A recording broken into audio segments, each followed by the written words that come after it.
Hello everyone, this is Professor Wellman. Welcome to week 2. Here we are in the second week of the course, which means we're going to be halfway through. Here's the overview. Our objectives are to look at some of the major developmental theories, and we're going into the next stage of development. We're going to be reading chapters 5 through 8, and you're going to have your class discussion again with 3 posts.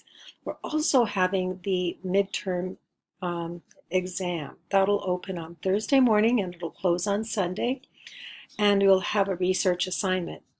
The topics this week have to do with socio-emotional development in early childhood, and also looking at the rites of passage, which involve sexual maturation. So you're going to review the lectures and PowerPoint presentations here, and you will look at the discussion forum. That's the same requirements, the word counts, check your word count, check your spelling, make sure you have all of your references in.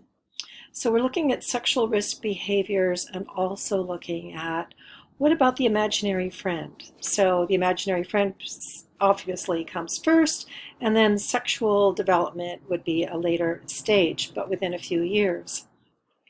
So here's the midterm. It's going to be open on June 18th, and it will close on Sunday night. It'll be open for 2 hours, 50 multiple choice questions, and once you get into the exam, you can't exit, so make sure you stay in. If you have questions, please use the Ask Questions area, and the week 4 presentation will be due on Wednesday of week 4. Make sure that you have all of these parts and a title page and references page. There will be no makeup midterm. Okay, that's it for now. Have a good week, and I'll see you in the classroom.